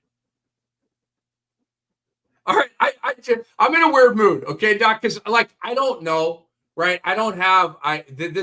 So I'm going to say Booby Gibson. Come on, man! Come on, man! Remember Booby Gibson as a rookie on the Cavs when they went to the finals in 2007? Remember the Booby Gibson thing? That was the thing, bro. I do. Now, Andre, they played in the Jazz Lakers game. Is that what you're saying? Is that the tip? And he's French? I'm looking at the box score. I'm not going to lie. No. He's saying not necessarily the guy in the Jazz Laker game is French. He's just saying another one of these guys is French. Well, no, tip 1 is French, but he also said he's playing in that game. I played in that game. Like I said, one of the players is French and the other player played in the game tonight. Oh, okay. Lauri Markkanen. Good guess. Sounds like when you. Oh, damn, dude. All right, so I'm not even going to go to the Jazz Laker box score. I'm going to hit. I want to say Evan Fournier. Is he the Frenchman that had 9 3-balls in a game as a rookie? Come on, Jordan Clarkson. Keontae George. What? He hit 9 triples. Dude, I'm sorry. My hamstring is like seizing up on me. I'm not making this up. Dude, I'm cramping over here. I'm not making this up, bro. Like it's like I didn't pull it. I got a cramp in my hammy. I'm sorry, I had to get up. I had to go work walk out the around cramp for a in the second. hammy. I'll Where's stall. my guy Abs, the old trainer from the Detroit Pistons? Where's my guy Abs, dude? So when you saw Keontae George as the answer, your head did not explode, but your hamstring did. I think I might be dehydrated or something. So it was Keontae George, Yogi Ferrell, and Rodrigue Boo Boy. What? B-Boy. Dude, Roddy Boo Boy. Buckets. You remember him with Dallas? Roddy Boubois. Roddy Boubois. Roddy Boubois. Roddy Boubois, Andre, is Roddy Boubois still playing in Europe? I don't know if you remember. know that or not. He said yes with an exclamation mark. Roddy Boubois was a bucket getter, bro. I don't remember him. What? I'm literally blown away you don't remember Roddy Boubois. I am blown away that you don't remember I Roddy remember Boubois. Booby. I'll get over it. Roddy Buckets, bro. You don't remember the Roddy Buckets thing? It was a thing for a minute. I missed it. Golly, okay. He says Efes in Turkey. Efes is one of the top teams in Europe. He's a defensive specialist with some offensive pop at times. Really? Hold on a second. I'm tripping right now. Roddy Boubois was a bucket first guy in the NBA. And Andre, now, I love European basketball. I don't have time to follow it. But he's telling me that Roddy Boubois is a defensive specialist with some offensive pop. He's completely inverted his game in a very ironic way, Doc, because you think of a guy like Roddy Boubois, usually the Americans go over to the EuroLeague, the guys that really get buckets, and they go over there and they score 17, 18, 19 a game, and they flirt with EuroLeague MVP. I'm shocked that Roddy Boubois is a defensive specialist. Shocked. But this is helping nobody in fantasy basketball. We're just having fun with a trivia question. Questions. Here. We have questions. Questions. All right. I'm such a nerd for European basketball, dude. I want one more thing. I want to ask Andre here. Do you remember Dimitri Diamantidis? Do you remember him? Remember him back in the day? He says, of course. He says, GOAT. Dimitri Diamantidis, Doc, was a player for green uniform, Panathinaikos, I want to say. He was a badass back in the day. Yes, I got that right. This is 20 years ago. I'm calling these games with Tim Capstraw on NBA TV, the EuroLeague game of the week. I love my boy Capper. He's on the Nets radio call right now. So it was like a Panathinaikos Olympiakos game, right? It's war every time. They were throwing batteries at Dimitri Diamantidis as he was bringing the ball up the court. I'll never forget that. They shot a flare in the stadium in the stands, okay? I was like, what are we watching right now? They do it differently out in Europe. And Andre said they call him the octopus. He had long arms. He was really good at getting steals. Anyway, a random thought bubble there. I love me some old-timey European basketball. Dimitri Diamantidis. Sounds like it's a good thing you were not broadcasting that live from the arena. We were talking about it on the air, and we were like, hope everybody's okay. And the cool thing, well, I don't know if it was cool or not, but it was tape delayed, right? So the NBA would get the feed from the EuroLeague, and then me and Capstraw would go in on like a Saturday morning and call the game. And so the game had already happened, Doc, right? And so Capstraw, he had the box score, he had the recap, he's reading the whole thing. I'm like, what are you doing, dude? What? And me and Cap were boys. I'd be like, what are you doing? Why do you have the box score? Why do you want to know who won? He's like, so I can emphasize the guys are playing well in the game. So I know who's going to play well. So I pick that storyline and then work it through. It's very brilliant, right? But I go, don't tell me who won the game, bro. I don't want to know. I want to call the game straight, right? So anyway, shout out to Tim Capstraw. He's one of my great friends in the business. And so do we have any questions here late night? I think we had one, and I just keep running on with the mouth here. Ro Claren says, hey, pros, I'm hoping to buy low on Lowry. Would you offer up Tyrese Maxey 9-cat roto? Doc, go first. No, I would not. Utah's 3-11. They're going to be 3-17. Cooper Flag. Yeah, they're going for Cooper Flag. Markkanen, according to Rick Kamla, last year never finishes a season, and it's going to be no different this year. I want nothing to do with Lauri Markkanen. Bro, I need some pineapple and some orange and some Gatorade. I think I got to hydrate over here. Dude, Doc, I've done a million shows in my life. You're a million. Seizure. I've never had my hamstring seize up on me and spasm during a show. It doesn't hurt. It's just weird. It's just annoying. You know what I mean? It's completely hilarious to me. I have a story to tell. Dude, your boy just picked up a soft tissue injury podcast. Rick Kamla is a game time decision for Wednesday night. But unlike Brandon Ingram, I'm going to play, dude. I'm going to be here tomorrow night. Whether my hamstring's barking at me or not. Oh, my God. We love you guys, man. All right, Jay. So, okay, he probably wants an answer for me, too. That's a hell no. I'd much rather have Tyrese Maxey for the full year than Lauri Markkanen. JJ says 12-team, 9-cat, head-to-head. I have a very point guard heavy team. I got offered Embiid and Tobias for Butler and Suggs. I kind of already like the sounds of this because Jimmy Butler's in it. He said, I'm pretty certain I can absorb the hit if Embiid fully breaks. Then I will win the league. If he doesn't. Am I drunk? P.S. Actually a little drunk. JJ, we're not mad at you, okay? You're up late with a beer, some cocktails. I am not mad at you at all, bro. Do your thing. And we really appreciate you staying up late with your guys here. I like the Embiid and Tobias side of this trade, Doc. I do.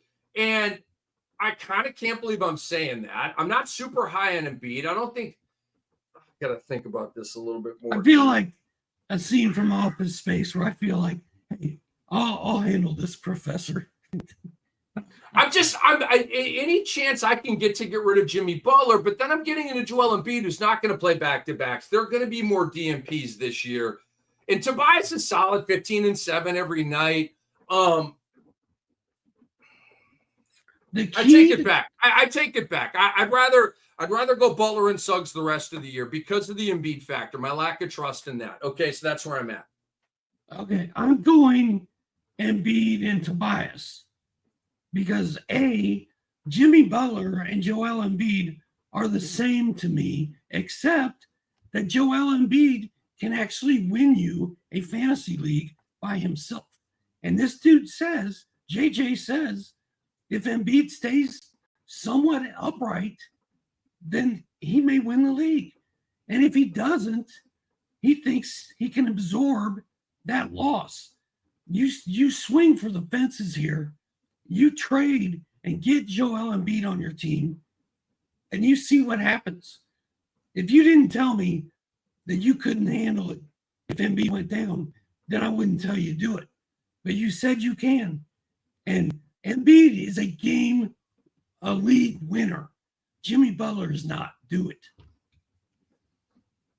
Andre Lemouche, can you come in here and break the tie, please? Because Doc just made a bunch of great points, man, and it almost won me over, but I'm looking at Suggs' line right now. Suggs this year is at 15 points. He's at 5 boards. He's at 4 assists. So 15, 5, and 4, a decent PRA, 1.1 blocks, which is great, 1.5 steals, which is great, 2.1 threes, which is great. The field goal percentage sucks. So, I like that fantasy line. I don't love that fantasy line.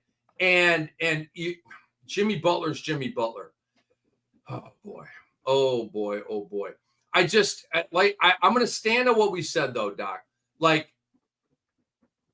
going to stand on what I said. I'd rather have Butler and Suggs because the first year coming off of a knee injury and knee surgery like Joel, it's just not the year to have him. So I think this is a little bit of fool's gold. I think this is a little bit of a tease for you. I would rather have Butler and Suggs. I feel like I'm getting more solid for that.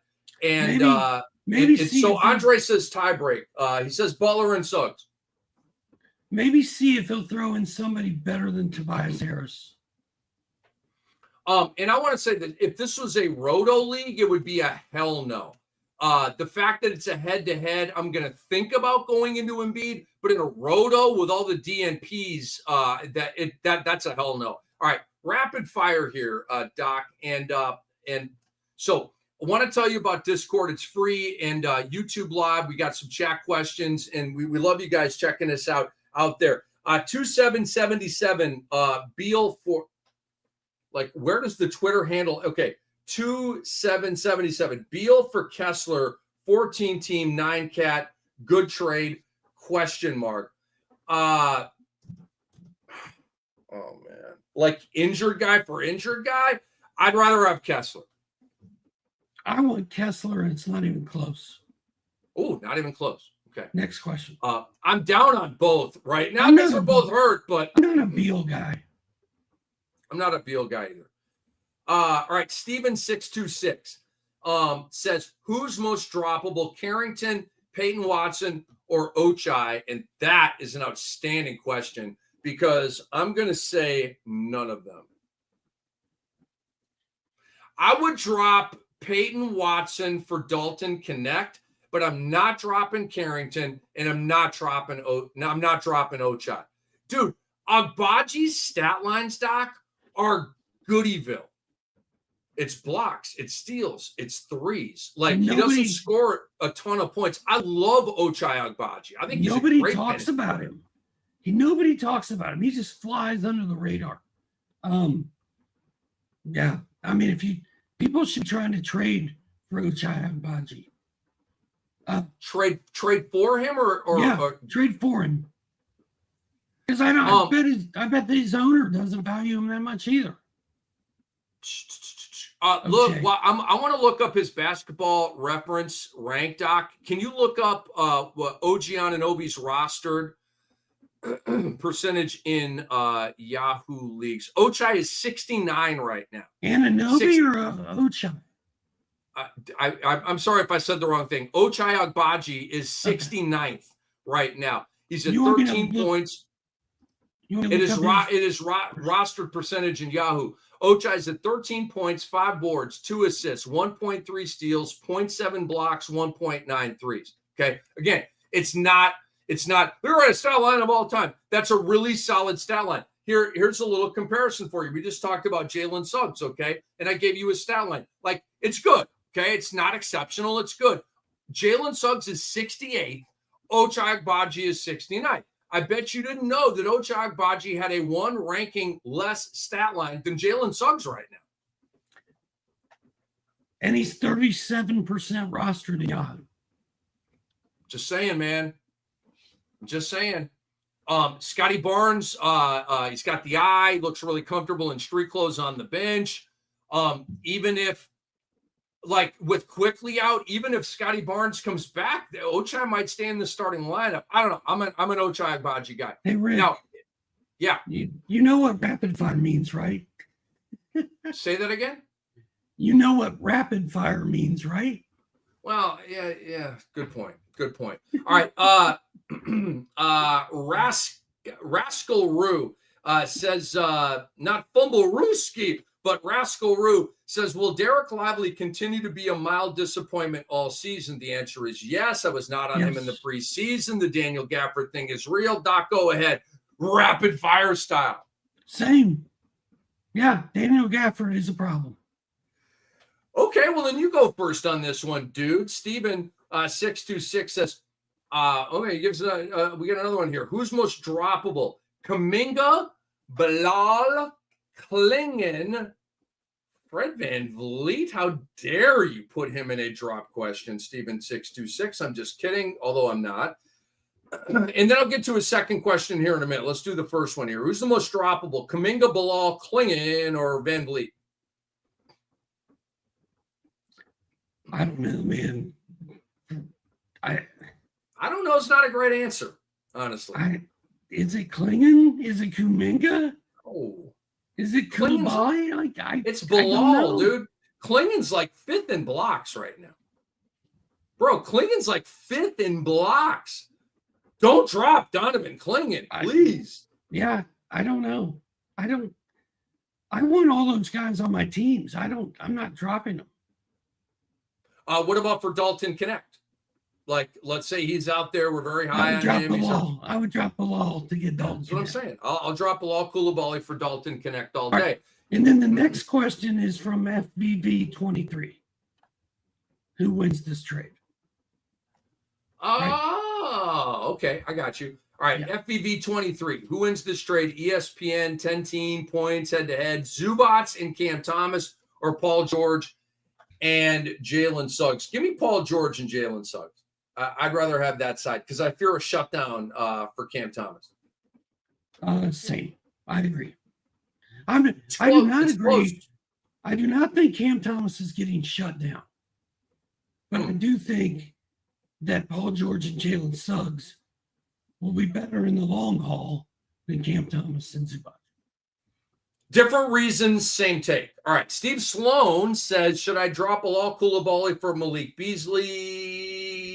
No. I say no to that. Malik Beasley's grow on trees, Doc. Malik Beasley's grow on trees. You can go to waivers. You can go. He has, but you know these guys ebb and flow. They're like home run hitters in baseball, Doc. They're home run. Even the best home run hitters, even the Aaron Judges, dude, they go in ebbs and they go in flows. Yeah, I feel like we may be streaming at this point. Like I've got Bilal Coulibaly. Should I drop him for a hot Malik Beasley? And then when Beasley goes away, drop him for the next hot guy. Like I'm cool with that. But I'm not like holding Malik Beasley, right? I'm not like, ooh, he's a waiver wire discovery. No, he's a streamer. Tuesday night, a Thursday night. It's like a 5-game Saturday night. Pick up Malik Beasley. But there's all kinds of guys on waivers that are going to give you 12 points and 2.5 threes. Tons of guys like that. They give you no rebounds, no assists, no blocks, no steals, and bad efficiency. Okay, Malik Beasley is one of those guys. So I'm not super high on that. Steven, pardon me. Steven 626, we answered that. Yeah, you go down to the bottom. Okay. Pardon me, guys. Rascal one more question, and we're out of here. He asks, how long will the Pistons keep Osar assigned to their G League affiliate? And we have one more that just came in as well. I don't know. There may be a lot more. I don't know. And what I'll say is this, though. I don't even know if I'm leaving a light on for Osar in fantasy basketball, Doc. We love him. We want him to do well. We want him to get playing time. But with Tim Hardaway Jr. playing the way he's playing, Beasley playing the way he's playing, Marcus Sasser can't even find the floor, Doc, a guy that they purportedly like in that program. So how is Osar Thompson going to come in there and get 25 to 26 minutes to be fantasy relevant? I just don't see that happening. And it might happen eventually, and if a guy blows a tire or two, but right now he's off my fantasy radar, Doc. Well, here's the thing. I think that's where I'm just happy that Osir is playing basketball. And I'll be happy when he's on the Pistons and playing for the Pistons. But I think the last thing they're going to do is push him. And if they're not going to push him, he's probably not going to put up big fantasy numbers. I'm out on Osir. Daniel Pacelli says, D'Lo looks terrible tonight. Is he a drop in 10-team 9 cat? Hell yeah. 10-team league? Yes. Drop him. Bye-bye. Steve Sloan says, Beasley or Connect, both are on heaters. Doc, tell the man. Connect 4. It's a great game. Look into it. Unfazed ASAP says, should I pick up Zion? I mean, if he's on waivers, go get him, right, Doc? And then you can just drop him down to your INJ. I'm going to go get Zion if he's on waivers. I'm a never Ben Simmons guy, and I've picked Ben Simmons up off waivers. And if Zion's on waivers in my league, I'm picking him up. I don't trust him. I don't feel great about it, but I'm not just going to let somebody else pick him up. Matt Carmody asked, any concerns with Tyrese Halliburton back issues? I'm concerned with a lot with Tyrese Halliburton, Doc. I'm very concerned. What's his I haven't looked this up in a minute. What's his basketball reference rank right now? I'm sure it's not very good. I'll look up Halliburton, but I'm concerned about the whole thing, Doc. Like, it's I can't just chalk this up to a slow start. I think we may be dealing with a WTF season overall here from Halliburton. who is right now 50th overall in value on Basketball Monster, 16, 4, and 8. Okay. 1.4 steals, 2.3 threes, 38% from the field. Like, what in the bleep is going on here? Well, my buddy, and you're not going to believe this, but his name is Scott Halliburton, lives in Indianapolis. He was at the game sitting courtside. He took video of Hallie shooting a three and doing some stuff. And he's like, dude, he's not hurt. He's good. And I was like, bro, he hit 4 of 13 shots on Sunday. He hit 5 of 18 shots against the Raptors on Monday. They got blown out by the Raptors, who are tanking. And Halliburton has hit 9 of 31 shots over his last 2 games. And there's a 3 for 14 right before that. There's a 2 for 11 right before that. It just goes on and on. Something is not right with that kid. I don't know what it is. I am highly concerned. Deeply, I guess, is the word. I think what's going on is he's not in great shape. When you see, I don't think he's hurt. I just think he's not in great shape. To go 20 and 10 every night and maintain great efficiency and be a complete and total badass that leads your team to 50 wins, you've got to be in incredible, incredible shape. And I don't think he's in incredible shape. And you could probably go back to the summer with USAB. I see him in a bunch of commercials. I'm not sure that he's spent enough time in the gym in the offseason. And I can't, that's speculation and it's a bit random, but we're trying to all figure out what's wrong with Tyrese Halliburton. And that's the best theory I have right now. I see a dude that's not in tip-top shape. And again, he's already got the sinewy body. Okay. He's not a tank like Luka who can carry some extra weight and still make it work. Like, he's a very sinewy guy. And the skinnier you are, it's tough to like get the energy and and fire on with all your pistons all the time. And I think there's some cruise control and some coast to his game right now, and I'm not into it. All right. HXSI Central says, should I drop Tobias Harris? I understand the question. I'm not mad at it, but we're talking about a PRA of 13, 7, and 3. That's not a droppable PRA to me. He's at 1.1 blocks, 0.7 threes. So we're almost at 2 stocks per game, hanging in there. 1.2 threes is not great. He's usually around 1.5, but plenty of time to get the 3-ball percentage up from 29 back to his typical. He's a 37 career guy. So I say no, Doc. I say hold with Tobias Harris. If he's my worst player and I'm trying to pick up Dalton Connect, I would drop Tobias Harris. I'm just not a Tobias guy. And it all depends on your team build, what you're good at, where your weaknesses are. If you don't really use Tobias Harris, if you don't really need him around, I'm fine with you will be okay without Tobias Harris in your life. I don't disagree. Megna Fanta says, want to hear your thoughts about Middleton, Mark Will, and Hartenstein. Drafted Middleton and Mark Will thinking they would be out 2 to 3 weeks. Week 5 in, and they still not playing. Pardon me. I don't know what to tell you. Okay. They're out indefinitely. You put them on your INJ. Okay. I do know what to tell you. Doc, when I drop, and you know that I have a bunch of Ja Morant and I have a bunch of Zion Williamson. Okay. We talked about it in the preseason. Sorry, swing and a miss. All right. I screwed that up. I didn't drop these guys. So I've got them in my INJs in a bunch of leagues. Right. And so once I drop you down to INJ, you're dead to me. And I move on. Okay. And so I go get, I don't know who, Doc, you know, the pickup guys that we talk about all the time.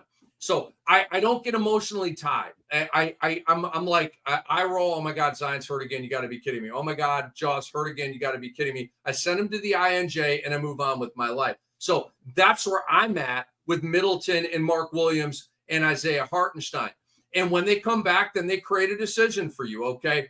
Is the guy that you picked up cooking? Who are you keeping on your roster? But I don't have to make that decision right now. So those guys are dead to me. If you're out indefinitely, you're dead to me. Middleton appears to be washed, in my opinion. Mark Williams, I haven't seen that guy. He's a myth. Yeah, he's a myth. We don't even know if he really exists. I don't. Is he in fact an NBA player? I'm not kidding. If Mark Williams falls in the woods, does anybody hear it?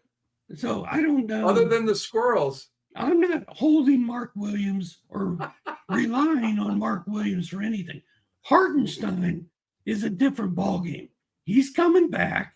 He's going to be good.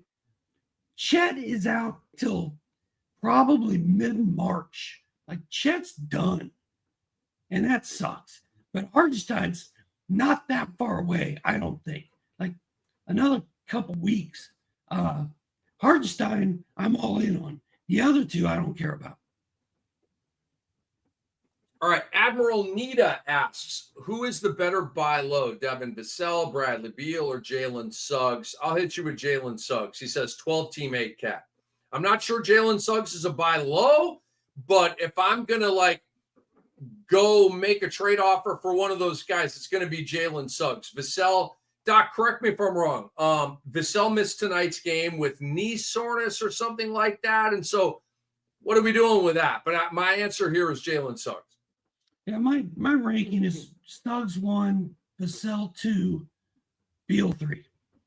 And I wish Vassell could stay healthy, but if he can't, it's going to be Stefan Castle time. Castle's making plays tonight. G. Joseph says, hold or trade Josh Giddey in 9-cat head-to-head. His shooting has been pretty bad, to say the least. I have an offer for Rozier, but he's been worse so far. So would you trade away Josh Giddey to get into Terry Rozier? No. I mean, yeah, it sounds like this G. Joseph is focused on the field goal percentage, and I get it. Like, Giddey's not a great field goal guy, but his counting stats probably destroyed Terry Rozier's. Plus, where you can't rely on Terry Rozier to shoot the ball, Giddey flirts with the trip dub every night, and he may have one tomorrow night against the Bucks. Dude, you are making my point for me on the 8.5. I'm not even sure I mentioned Giddey. I talked about Vooch and Levine and Kobe White, and these guys are going to play well. And, I didn't even get to Josh Giddey, or maybe I did. I don't remember. But I really like the Bulls plus 8.5 tomorrow, guys. I do. I like the Bulls plus 8.5. Terry Rozier's PRA right now is 13-4-4. His stocks are at 1.2. His threes are at 2. All right. What's his field goal percentage? It's despicable. It's 38%. Oh, God. That's a waiver wire stat line. I'm sorry. I shouldn't say it that way, Doc. That's a streamer stat line. Okay. A waiver wire stat line is 9.1 points, where you're just a waiver wire guy. Like, I'll mess with Terry Rozier on a Tuesday or a Thursday or a light NBA night where I'm looking just to keep accumulating nickels and dimes in the never-ending battle to get stats and win games. He's a streamer to me, and it sucks. Terry Rozier, a guy that I've liked for a long time, has fallen. I mean, think about this, Doc. He's gone from 3.2 threes to 3 to 2.6 to 2.4 down to 2. These numbers are just plummeting. The steals have gone from 1.3, 1.3, 1.2, 1 down to 0.8. Like, the numbers are falling off the table. The points have gone 18, 20, 19, 21, 20, 13. Okay. Welcome to Miami and sharing the ball with the ball hog named Jimmy Butler. Admiral Nita says, thank you. And we thank you for watching us. Okay. DJ Andre says, Anthony Black, a hold in 12-team head-to-head category leagues. It depends. It depends. He's not there yet, Doc. He had a big game the other night, but you look at his, he gives you some threes, he gives you some steals, he gives you some PRA, but it's like 7-4-4 or 7-4-5. He's just not there yet, Doc. It's It's a pizza that's in the oven and it's not like golden brown yet. It's not crispy enough yet. It's not done. I'm not ready to stick my fork into that turkey and eat it. There's got to be somebody who's more reliable and consistent on the waiver wire in a 12-team league, right? I would believe so. Trey Mann. I'd rather have Trey Mann. I'd rather have Dalton Connect. Yeah. All right. We got one last one slipped in. Matt Carmody says, who would you drop? Pardon me. Pardon me. It's late. Matt Carmody says, would you drop Zion for Zubac head to head? In what world is Zubac available for a pickup? Good point. I mean, it's got to be like maybe in a 16 league. Yes, absolutely yes. Zubac is a games played guy. Last year, 68, 76, 76, 72, 72. He plays, man. He plays. Zion don't play. Zubac is at 15 and 12 with 1.2 blocks. He's like a low-key Rudy Gobert right now. All right, that's a Rudy Gobert type of stat line. Yeah. Jakob Poeltl. I'm just over it. I'm over the Zion thing, bro. He's a myth. He's a theory. He is. He's Greek mythology. Okay, that's all he is. He's just Greek mythology on planet Earth in 2024. Zubac is out there getting dubs every night, man. And so that's a really good question. Both of us are telling you to drop Zion to go get Zubac. 5 weeks into the season, Doc, if you told me 2 months ago we'd be saying that, I would have said, pee in a cup. There's got to be something wrong with you, man. We got to test your urine. Oh, Doc. Dude, do you understand we've been on the pod now for 2 hours, man? It doesn't feel like 2 hours. It feels like we've been doing this for 45 minutes, bro. It's fun. I'll do it all night. I don't care. We should do a marathon. Man. Just keep going till 12:30 and then Brewski will hop on. Andre says, we know it's 2 a.m. when somebody says pee in a cup. So fellas and ladies, it is time to go. We want you to subscribe to the podcast. Make sure you listen to the episodes there besides hanging out with us here live on YouTube. And give us a 5-star review. Okay, subscribe to the podcast. Give us a 5-star review. Make sure you download and listen to all of our episodes, including some that do not happen live. So for Dr. A, for Andre Lamouche, I'm Rick Kamla. Thank you so much for watching the show here. We'll be back Wednesday night, midnight Eastern, Thursday night, midnight Eastern. And today's episode was brought to you and presented proudly by Bet Online. See you soon. See you in 10 hours.